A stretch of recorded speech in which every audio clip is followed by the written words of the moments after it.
going on, y'all? Chris Hall here. You're now tuned into the Chris Hall Show. Today we're going to be doing something a little different, as you see with the different background. What we're going to be doing is having some one-on-ones to where I bring some guests on. Remember when I told y'all this way back in the day? Hey, better late than never. Told y'all this way back in the day that I was going to start doing more one-on-ones with people, talking about some of the things that men can do better in the dating marketplace, as I discuss things that women can do better in the dating marketplace as well. We're going to get in-depth and personal about actual experiences from different women and different men. And we're going to have a conversation, and hopefully that these conversations will assist you all as you are out there traversing through the dating marketplace. So our first guest for tonight, we have Sara J. Let me go ahead and bring her in. She is no stranger to the Chris Hall Show. There she is. Sara J, what's happening in? Hey, what's going on? What's going on? All right. How are you? Welcome back to the show. I'm glad you came back. I was telling the audience that you are no stranger to the Chris Hall Show. Not at all. It's good to be back. Honestly, it is. Well, for my first time in 2022, it's feeling pretty good. I know, right? So just give people who are maybe new to the channel or haven't binge watched, I don't know why, but let everybody know your age. How old are you? We're gonna go. Oh God. Oh yeah, we're going all there. How old are you? I am 32 years old. Do you have any kids? No. And are you dating or married? I am dating.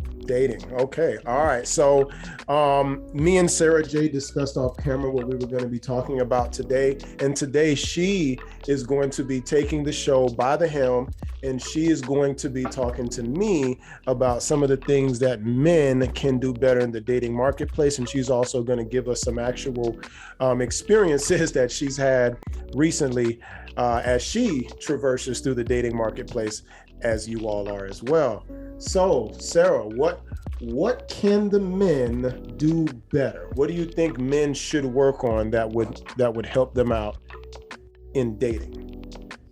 You know, Chris, when you originally reached out to me and asked me, what can men do better? I said, finally, a question I can actually get jiggy with. Like, it's finally not my unsolicited, advice. I figured people would love this. Yeah. I feel like I just saw your numbers increase, like just off top, just because you're taking the back seat for something of a conversation of this weight. So yeah, I think there is a long list of things men can do to better serve themselves and women in the dating community. But ultimately, just to keep it short, I have just 4 things. Like I sat down, you know me, I'll take a long period of time to think, I'll do some therapy, I'll do some running, and then I'll circle back and say, hey, this is what I concluded. So I really just came up with 4 of these things. And I think these 4 things may even be key for marriage. No, I'm not married, but I've read a lot of books, and I have a lot of girlfriends. I'm not married, but I play one on TV. Right. So that works for me. So, I mean, I'm ready to get into it if you're ready to get into it. Let's go. First question. All right. Well, first thing I would like to kind of position that men could work on and do better is recognizing that there is a difference between emotional availability and physical availability. And I think in the dating market, before you even step into it and go into marriage, you need to really sit down and ask yourself, are you just physically available for all the perks, all the good things? Swipe a card, you got your job, you're like, ooh, swipe, it's going down, I'm taking her out.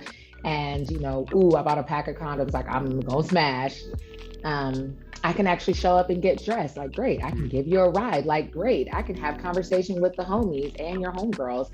And at the end of the day, you have no desire to emotionally connect with this person, i.e. dealing with and taking on what comes with that person outside of the good. And now, so I think that, go ahead.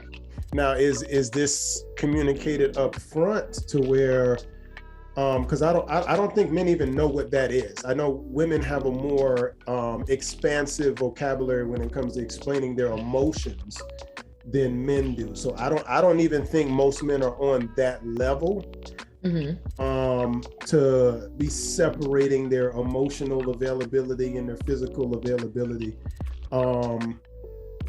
So I'll take that, I'll repurpose it and try to explain it. I'll try to mansplain it, try to explain it in man. So, and then I can circle that up with an example.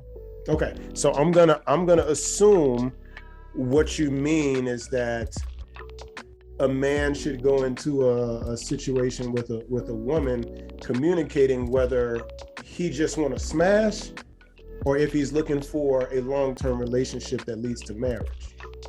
So typically, naturally, yes, right? Like naturally, that's what that means in man. In a sense, yes, in man. So for example, say you're out on a date, you're talking to a young lady and you're having very superficial, very surface-like conversation.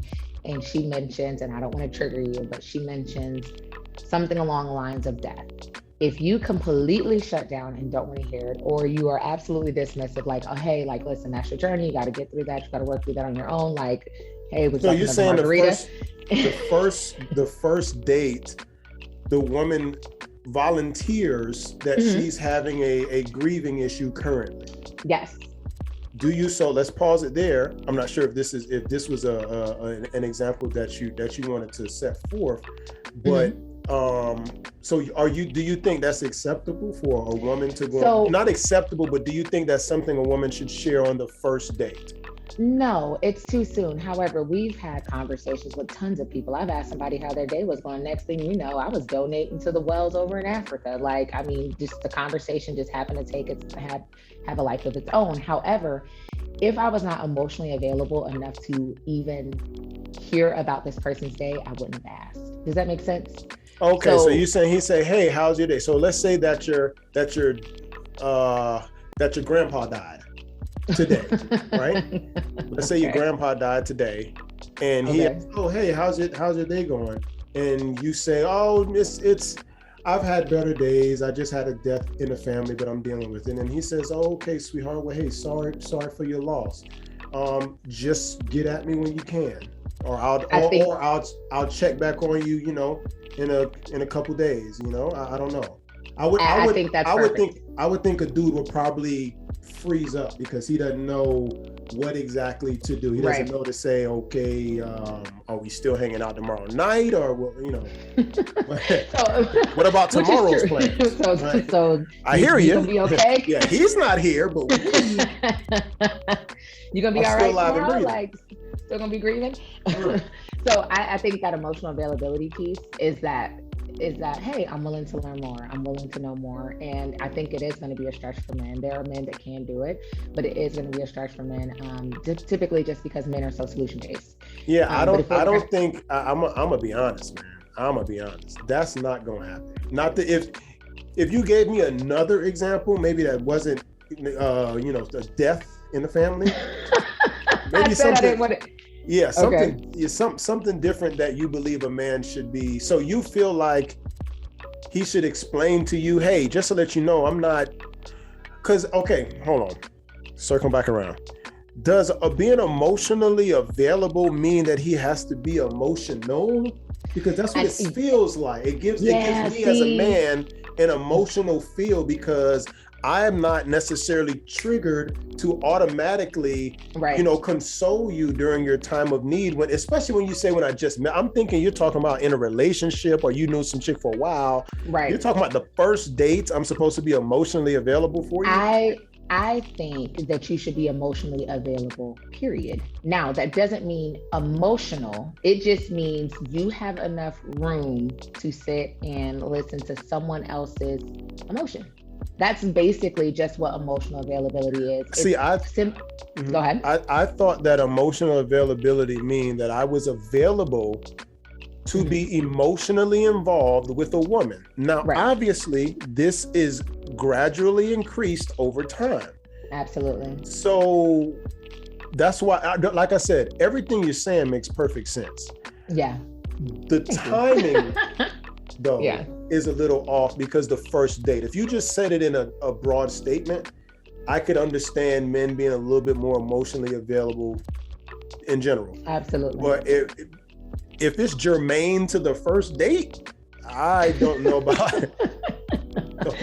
Now I will say before you go, we are physically available on the first date. Exactly, which is leading to me to my second point. So I'm not even going to roll right into that. However, I think, for example, Chris, you know some of the stories that can we go into an example of what I mean by emotional? Yes, I briefed the audience and told them that this is a new segment that I'm doing, Chris Hall Show one-on-ones, to where we will have people giving their actual personal stories about things that they have done, real live scenarios in depth. So you're the first guest on it. So go ahead, get as personal as you need to be.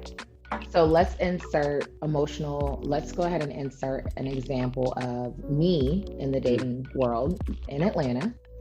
I was 29 and I had a first date with a guy, and it showed my emotional availability to his lack of emotional availability. However, he was not emotional. So the time, it was probably 6:00 p.m. The place, we went to that place in the city with the bowling pins, but it's not Painted Pen. It's not Painted Pen. It's like a restaurant, but it's not the other one, but it's an adult fun area, but it's not a fun area. Anywho, I don't want to just get caught up in there because I'll have to do it after a while. No. So basically, this guy chooses a restaurant, and I remember him calling me and saying, "Hey, Sarah, just want you to know, take your time. I don't mind if you're late, just a little bit. Women are typically late." I was like, "No, actually, I'm outside. I'm on time. I'm ready." So he probably wasn't ready. Try to blame it on you. Take your time, sis. I'm like, take your time.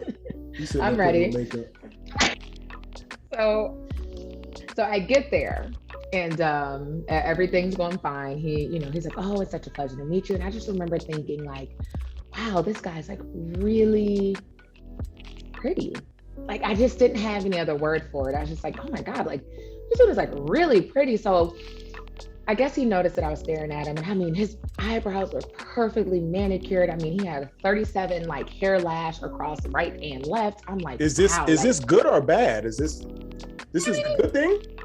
This is pretty. And so I find out in a moment. So I just look at him. I was like, I just really want to let you know, man, you're really pretty. And all right, hold on, wait. You told a grown man he was pretty? Because that's all I had. He wasn't. Why would you say that? Because he literally was perfection. But why did you say? Because that was the example. Why did you say? See, and then you want us to be emotionally available. So again, but you call a man hold on. Mm-hmm. You call a grown man pretty, but you want us to be emotionally available. Agreed. And I could have, like I said, this was 2019. I really could have changed up the language on that, but this guy was literal perfection. You could have said he was well put together. I feel like that's pretty solid right there. It could. Well put together. It could have. Yeah, it could have. But let me tell you really how. Pretty. That's crazy. What did he say? Well, he had a not so pretty response. Right.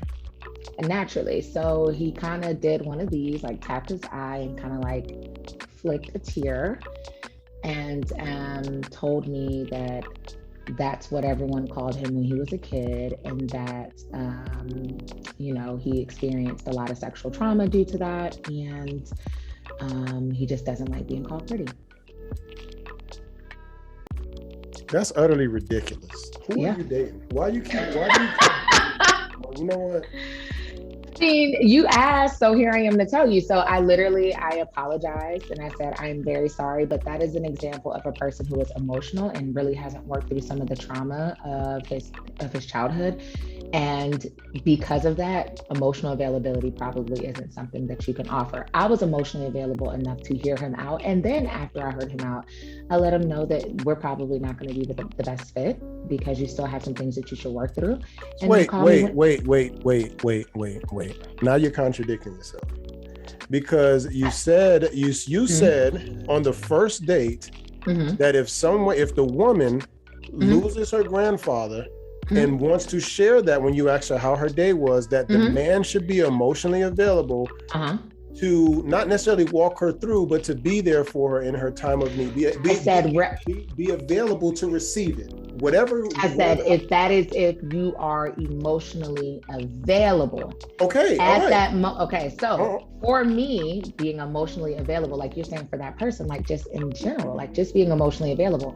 I was emotionally available, but not in that regard on the first date. And I made a decision to let them know. And I did not do anything past that, is what I'm saying. Does that make sense? You're saying, but no, I guess so are you saying men need to work on telling women up front they're not emotionally available, or they need to work on being emotionally available?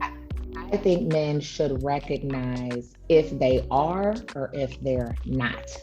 If you are, women will be able to tell. If you're not, women will be able to tell. However, if you mix and cross-contaminate the emotional side with the physical side, then you have our favorite word, which is called confusion. And so like, that's my thing. Like, I am emotionally available. During that time, I was emotionally available in dating. However, you have some things you got to work through before I can ever work on that. And that you're crying in the first date. So if the man said the same thing with the woman in grief, are you both you and him okay with correct in doing that? I'm just trying to make sure that both scenarios. Absolutely, but it would take you to be emotionally available to know whether you want. Does that make sense? Like, so you're saying that even yourself was not emotionally available, which you. Okay. Let me be right. Should you or should you not be emotionally available in general? I think if you think this is a good thing. This is a great thing. Okay, yes. Boom. So you're saying that was something that you lacked in that situation, and you're working on that to be emotionally available, right? I said that was something that I was emotionally available, just not for someone who wasn't emotionally available, but emotional. See, I think that's the disconnect between men and women right here. Is that for some reason, what you're saying makes sense to you. When men hear it, we heard contradictory. We heard for some odd reason. I'm not sure. That's why it may sound like I'm asking you the same thing over and over again. But I'm really trying to grab words out of what you're saying to try to make it make sense that a woman comes on the first date with grieving, with a death in the family. You want men to be more emotionally available to handle something like that. This is on the first date. So boom, he couldn't do that. We flick him away. He needs to work on his emotional availability. Ergo, we go to your situation where the guy, light-skinned guy, pretty guy, I'm assuming, he's for some... Why he couldn't be a chocolate brother? It's because women call light-skinned niggas pretty. So I never really heard a woman call a dark-skinned nigga pretty before. I just never have. I'm a pretty boy, but not pretty like you were describing. I digress, and I will not disclose light skin or dark skin. Exactly, because if he was dark skin, you would have said it. So, then ergo with your situation, the dude is, first of all, you disrespecting him by calling him pretty. Are we going to agree with that? You know what? Honestly, at the age of 29, that wasn't something that I would have considered as disrespectful. I literally, truly thought it was a compliment. Now, it's not as strong as, and don't jump down my throat because I'm gonna clean it up. It's not as strong as, wow, you're handsome, wow, you're put together. But it was a literal Freudian slip. I just kept looking at him. I was just like, damn, like he's like legit. It was disrespectful or no? I can see that being disrespectful today. Was it in 2019? It could have been. It's disrespectful in 1919, let alone. Oh yeah. So I want you to know that. So yes, it's disrespectful, but I want you to know that was not my intention to be disrespectful. So stop right there. So I'm gonna show you an example, right? Because what we're trying to do is trying to combine those two worlds, Mars and Venus, together, and try to get us to understand both sides. To a man who's watching this video right now, he would say, wow, she could not just say, yes, it was disrespectful. She had to give a bunch of excuses to not make it sound as hand to God, I deal with this on a daily basis when it comes to women. Whenever you did, it's kind of like a child. Whenever you know you did something wrong, like, I didn't, no. Then who did it, Kaylin? It's like no matter what, you either deny it or try to make something really bad sound a little better. So that's one check mark that I think women need to work. I just wanted to throw that back out there just because there's an example right at this very moment. Okay. I mean, look, you know me, I have no qualms. I'll take that. I was giving you an example of that. So I really want to clear that up. What I'm saying is, it is imperative for a man, if they're entering into the dating force, whether they are dating for fun or dating for their intentionality to be married and or partnership, whatever that looks like, to know the difference and where they stand in regards to emotional availability and physical availability. Okay. Next That's question. like, okay. So the next point that I would like to bring is, I want to kind of go in order. All right, safety. It's you know how men say well, I guess, do men tell women like, hey sis, be his piece, or is that something we as men tell other women? Say it again. Be his piece. Who said that? Be his piece is something women tell other women. Oh, okay, thank you. All right. So I would reckon I'd like to position like for men to be her safety. Like, we know that men are providers and protectors, but women like to know that they are safe, meaning when it comes to who, what, when, where, how, and why, whatever the case may be, knowing that they can have a conversation in confidence for it to not be thrown back in at them and or used against them later, but a safe place for them to kind of decompress and go about their day. I think safety is a big thing in regards to, like, obviously people have their past traumas, past lives. You're not the first person that they met that day. So I think safety is key. So let me think of an example before you give one. So are you saying, like, you know, we've been dating or whatever for a long time, a boyfriend and girlfriend, and you confide in me that you got touched by an uncle as a child, right? Okay, and then I like this. As we're in an argument, I'm like, well, you need to deal with your trauma with your uncle. Shoot, that's why you be acting like that. You be acting so insecure every time I come around. Is that what the safety, like, don't bring up one of your flaws? Is that what you mean? Don't do that. Obviously you shouldn't do that in general, but is that what you meant?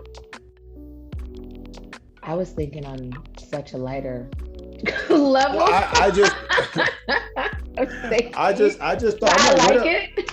Yeah, I like that. I'm gonna assume it was some, deep emotional stuff. Yeah. Because it's not physical. It's not your physical safety. So yeah. So, honestly, let's go with that one.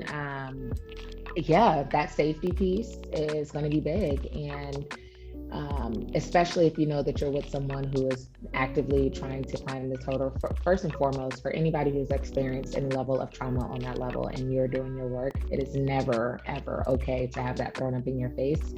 However, it's always imperative that both parties are doing their work, meaning that person's awareness and emotional availability of who they are with, and then also the other person knowing that, hey, I'm with someone and I'm trying to balance that out. So that's actually a really great example. And I think we kind of agree on that one because. Yeah, I agree.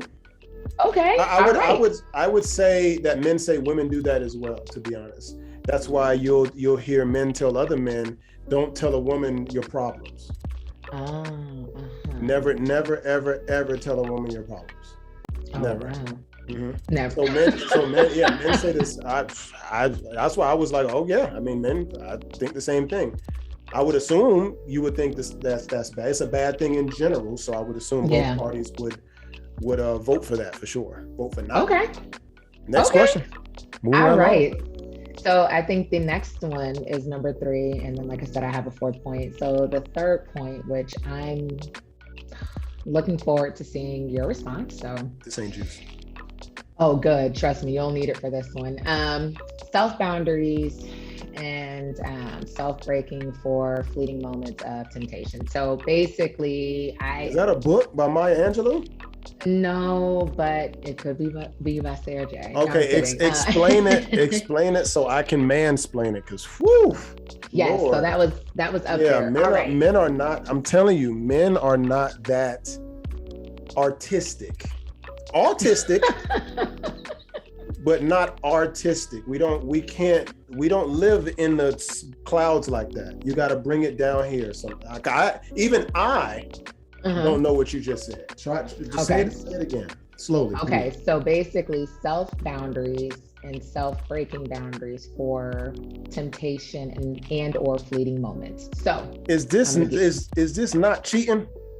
No, that actually didn't make my list. That's what I heard for some reason when you said that. But go ahead. So technically it's a form of cheating, but not like everyday standard cheating. So for example, if you don't want and or like a certain behavior or look in a wife, then don't play with it. So I know what you're probably thinking. You remember how we had that conversation about the confusion.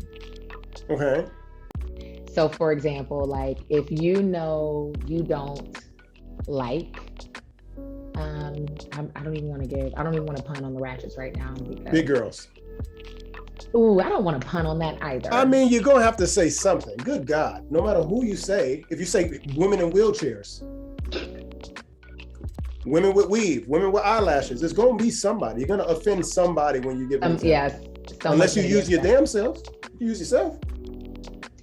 So say for example, I'm gonna use me. Okay. Say for example, you don't like tall women. Okay. I'm 5'11" for those who don't know me. Say you're like, I do not like tall women. Like, I just can't even see myself like being with a woman that was tall. Like, I ain't trying to be at no altar with her, blah, blah, blah. But you're out and you're like, oh, she's cute, she's smashable. And you do everything but do anything other than the physical with this person. It is a form of breaking your boundary, if that makes sense. And so when you said like, is that like cheating? Like, I get what you're saying. That's the. Do you know what I'm saying? Yeah, you would have did better just explaining it that way. So, question for you. Okay. If you didn't like the design of a Birkin bag, okay, would you take it as a gift or would you give it back because you don't like the design? I think I'm the wrong person to ask for that because I literally just took something back and got something else for it. No.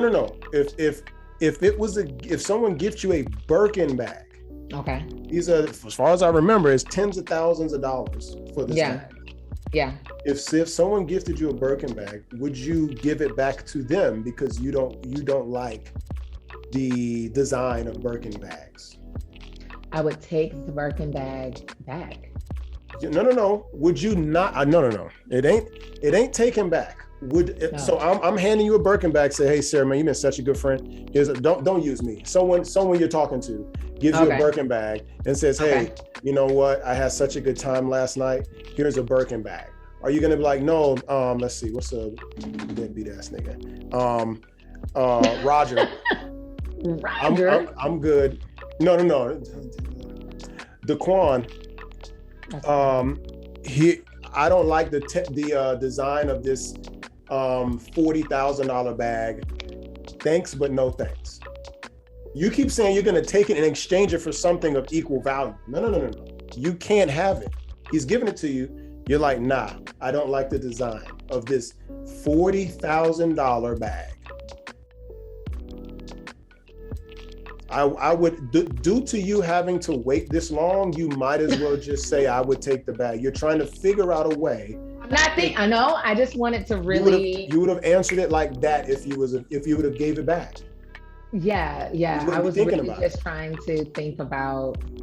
How does this sound question. If I don't? Yeah, like if I was really trying to work it through the example. And so, I don't want to get you in a gotcha moment, but it comes naturally, you know? And I get it. So I literally am sitting here like, okay, let me go ahead. And because what that would say is if a woman that you don't like their behavior and or their mentality and how they show up is throwing themselves at you, would you say, nah, sweetheart, I'm good? Is equivalent to that example? It's not equivalent because in general, women don't throw themselves at men. Men still acquire women. Even if a woman does throw herself at me, I still have to acquire you. Hey, baby, how you doing? Somebody bumped there.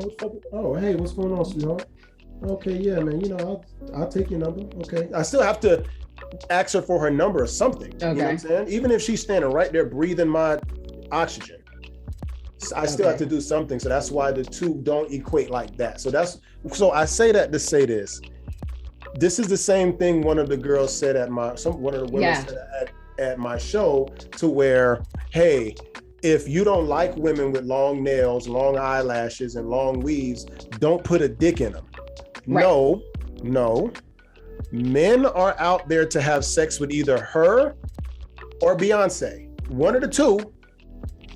But we're going to have sex with one of y'all. Beyonce may acquire a husband. You are going to continue acquiring dicks to fill holes. That's not our fault. And that's what I told her. You can't blame men for getting what they sought out to get. I understand what they're sought out to do. I think I understand that, but I think number 3 goes hand in hand with number 1. Number 3, goes hand in hand with emotional availability. So for example, I'm going to tell you. So for example, if I'm in pursuit in hopes to build a healthy relationship with a man that I would love to be in a relationship with and later be in a marriage with, right? There are going to be a gang of different men that are going to want to, I don't know, chat with me or whatever. Okay. I'm not going to, and this may be the difference with men and women. Mm-hmm. You are literally digging this grave, but I'm going to let you dig it. Go ahead. You know, this is what it's made for, right? So literally, I'm not going to spend a dude's money, go on all these trips, knowing darn well I'm not interested or emotionally invested or physically invested in anything outside of swiping his card. Well, hold on now. Sorry to cut you off, but you were saying that we shouldn't engage with the people we're not attracted to, period. Mm-hmm. Not necessarily, not you're like or attracted or behavior. Hold on, attracted, all levels of attraction, whatever. Yeah, okay. You're saying I shouldn't sleep with this person, regardless of the communication prior. You said I shouldn't deal with you. You never put parameters on it. You just said I shouldn't deal with this person at all. That's my boundary. It wasn't, I'm just not going to tell you nothing and still have sex with you, but not say nothing. I'll be lying by omission. Right. So in your situation, I agree with you. You should tell this man up front, I am not, that was also a conversation at Triggered as well. I'm not interested in you, but if you would like to buy me a drink, you can.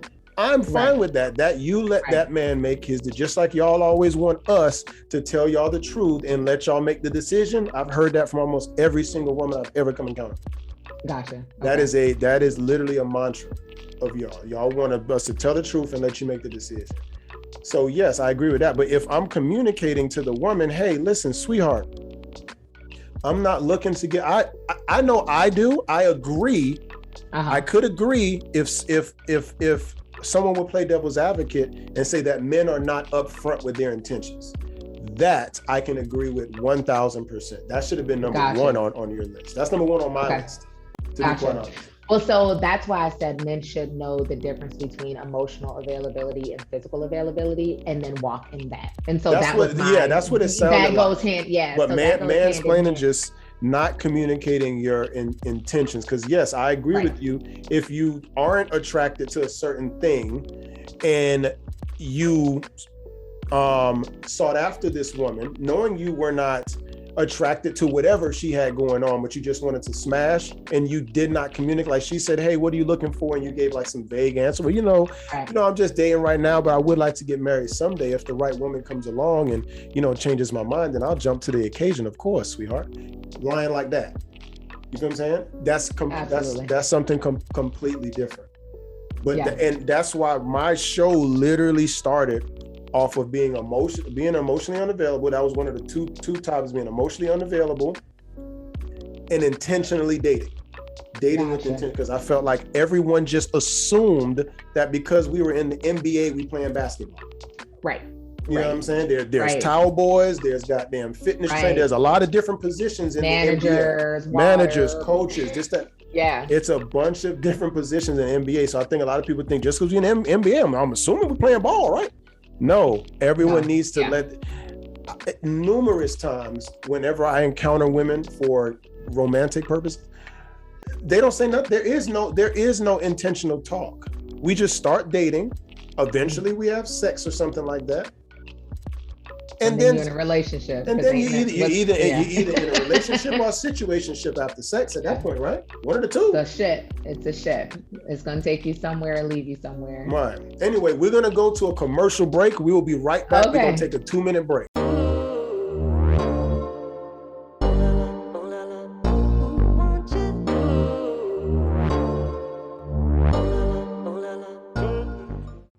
This is Chris Hall from What Wires LLC reporting live. We are at an Airbnb. I'm going to flip this camera around and show you what type of work we're about to get into today. Check it out.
We're back like cooked crack. Sara J, we are finishing up the laundry list. Woo, good Lord, of things that the men need to work on. You have your fourth and final. I'm excited. Issue. Okay. It's on you. The floor is yours. All right. So my fourth and final thing that men should work on while getting into dating, relationships, and in marriage is what it took to get her is what it takes to maintain her, and maybe a little bit more. Jesus. But let me tell you why I say that. Prime example that women want it all. Not only you need to do the same thing that you did to get me, you got to do some more too. I'm going to explain this some more. So what this does, honestly, and I kind of did some notes, I was like, this reduces the chances of comfortability and complacency. And so when I talk about that a little bit more, I mean, that's not financial, that's mental, and understanding that who you were with a year ago is going to be changing just as well as you're changing. So that little bit more is keeping an open mind and continuing to learn this person, and vice versa for women to men. It might have took flowers, year one, and then she got tired of having to walk into the trash compact, and she might have mentioned it in a conversation, and now she's like, man, I'm really feeling these goobers. I don't even know what goobers are. I'm not really a sweets person, but I feel like it's something out of movies that you eat. I think it's a gobstopper. Well, something like that. Gobbler. I know what you're talking about. Go ahead and take my candy card, everybody. I'm not a sweets person either. Yeah, so say it's that and it transitions. If we continue, so say for example, if what it took to get her, you continue to do, and that's no longer her thing anymore, you'll miss the opportunity for the more piece to learn that person's changing, and then vice versa with men, right? And so when we say what it took to get her. So the dinners, being able to go out and at least have a good time. And it doesn't have to be on the magnitude of the money that you spent prior to. It can just taking the initiative to ask or to have them come out. Hey babe, get real dressed. Let's go sit in the living room and watch Reverses. Like that same level of intentionality that it took, that level of top of mind that you had when you were trying to see what that thing do or whatever, needs to be that same level of intensity. And that piece, that little bit more piece that I was just mentioning, is to recognize that the person that you're with is growing and they're changing, and being open enough to take that on, and then also being able to share those same things with your partner as well. Well, I'll say this. I literally just had a conversation about this. That's why it was so funny that you brought that up. And my piece on it, and I could be wrong, fellas, y'all tell me in the comment section if y'all move about a little differently. This one isn't necessarily what I think all men should do. This is pretty much germane to me. But when the courting process, right? The courting process, to men at least, is what we're doing to get the draws. This is whatever we need to do to get the, because always remember, this is why I always kind of fight back on that. And this is my argument, is that when we're going into it to have sex with whomever that we come across. Now, we may look at you and say, you look like wifey material, but this doesn't mean that you're going to be, men meet a lot of women who look like wifey material. You get what I'm saying? That right. At least, the upper echelon of men, whether it be physical or whether it be financial, they see a different caliber of women than most men would. So they see a lot of women who's wifey material from the onset. But we're trying to smash, right? Once we do, we're still maintaining smashing. Now, when we're in a relationship and when men are thinking about marriage, this is me, when men are thinking about marrying this person, to me, it slows down a bit. We get more in like a coast as I prepare to propose to this woman. Yeah, we're still going on dates every so often, but I'm not taking you out on every Tuesday, Thursday, and stuff like I used to. I'm not necessarily doing all of that because we're now coasting into a different plateau. Now, once we get to engagement, man, now we're planning honeymoons, we're planning different vacations together, we're having moving plans. We got to come up with, okay, your lease is up on June 2nd. So make sure we're gonna have to move on May 3rd or something, whatever, right? We're thinking about, or I'm thinking about so many different things while women are sitting back wanting to get entertained some more. Women are the most boredest motherfuckers on the earth. Y'all cannot just sit and be in y'all skin as this man is trying to prepare to walk you down the aisle. You get what I'm saying? Like, it doesn't. So I get what you're saying, but you already know I don't find women to be the most bored. But what? What'd you say? I don't. Why do women love traveling? So when have you heard a man say he loves to travel and leisure? What man do you know that talks about leisure, massages, Hawaii, Cabo? I want a man who loves to travel. You got to have a passport or you can't talk to me. I mean, I see all of this stuff. I don't know no man, and you tell me if I'm wrong, because you would meet men more than I would, that tell you all of this leisure and entertainment activity that he requires. I know we'll have to, because I know we're going to have another conversation about that, and you'd be surprised.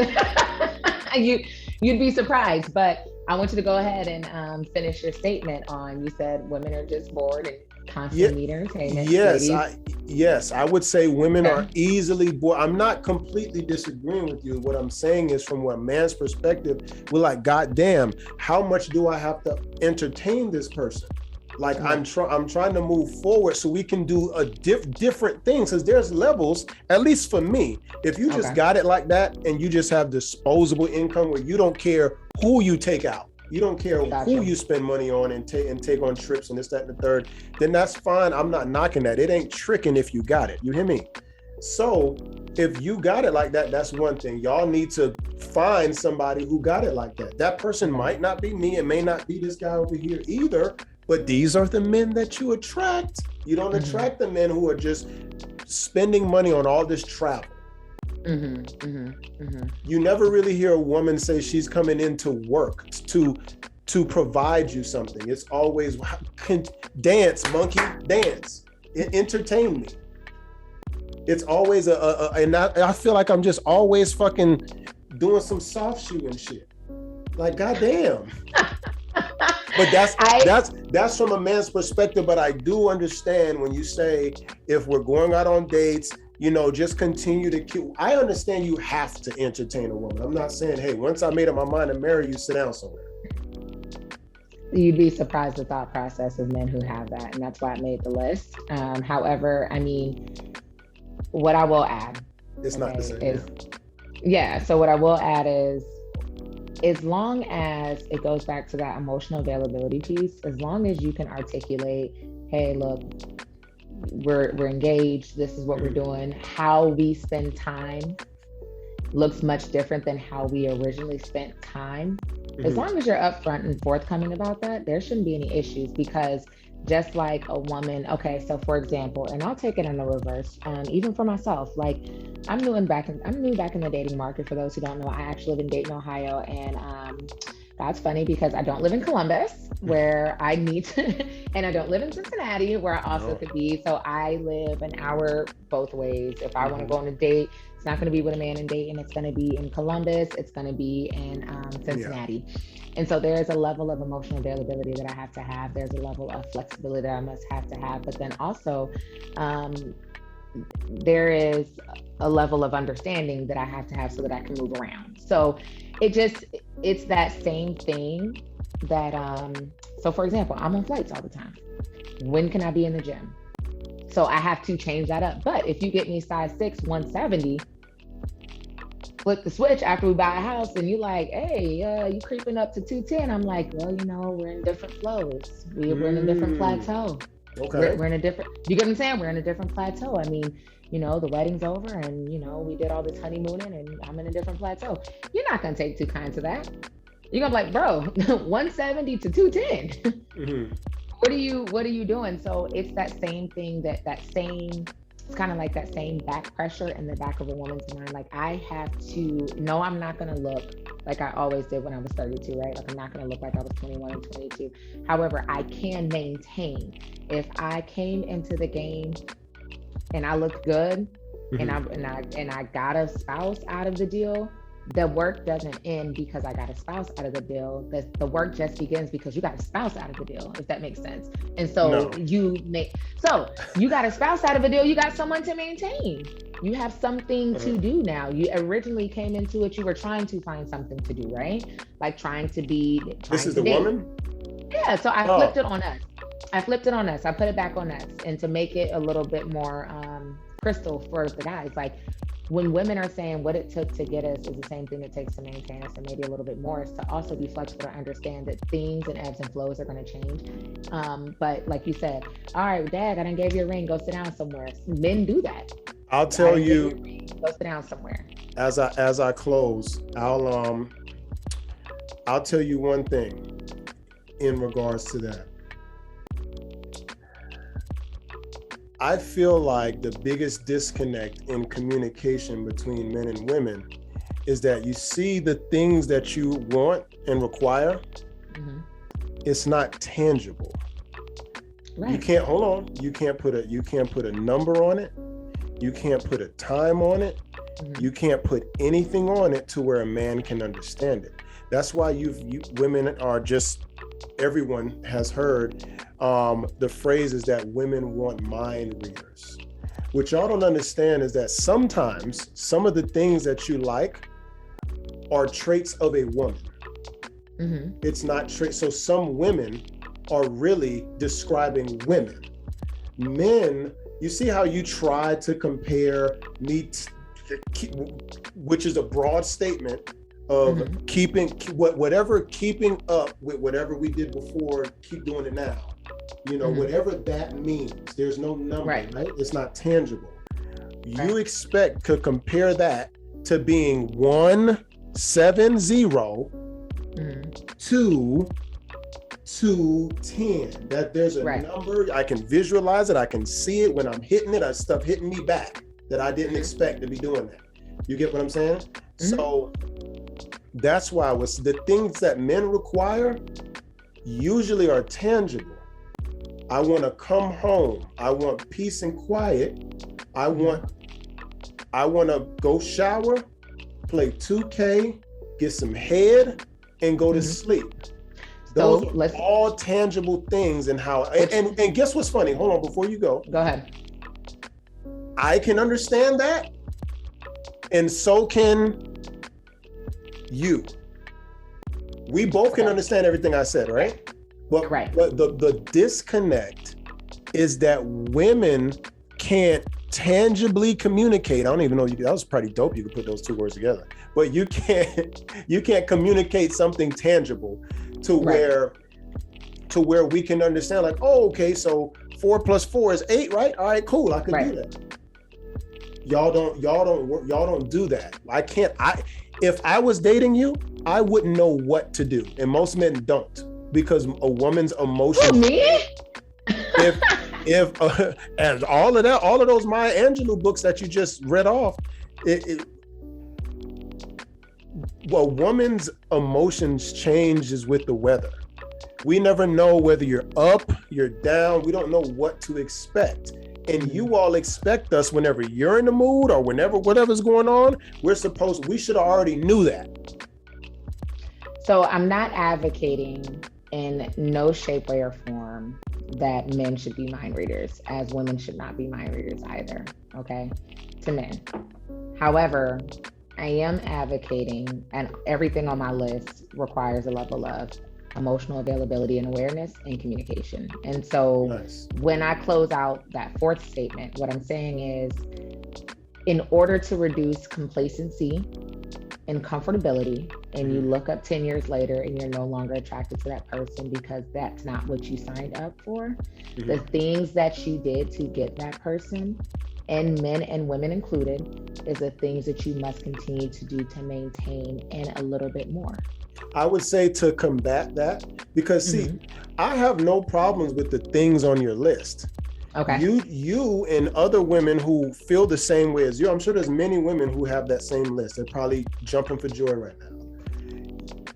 If this is what you want, let's say there's an area in Miami called ChrisHallATL.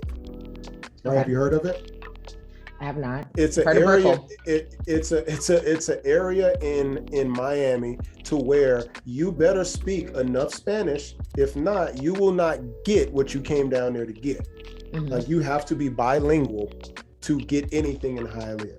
Okay. So if you all are going into the dating marketplace to get men, you're gonna have to learn, or get a husband, you're gonna have to learn how to communicate the things you want with him to where he can understand. All your list is great, but you see I want you to watch this video back and put little bullets under each question from how I interpreted it, or what you interpreted from what I said. And then that's how you would communicate that to the man that you see fit. You know what I mean? Because understandable. Because it's not like the things you say aren't valid. Most of the things you said are valid, but it's just that even me, I didn't understand some of that stuff. You had to really, really break it down. But I think if you mansplain it in a feminine way, of course, but just so we can understand, then I think that all your needs would be met if you communicated the way we can understand. Was that fun or what? You know, honestly, it's always a good time. I always leave with some extra notes. I have to go learn how to mansplain. So you got to learn how to mansplain. So look at that. You got some homework. Now you know, we're gonna sidebar after this.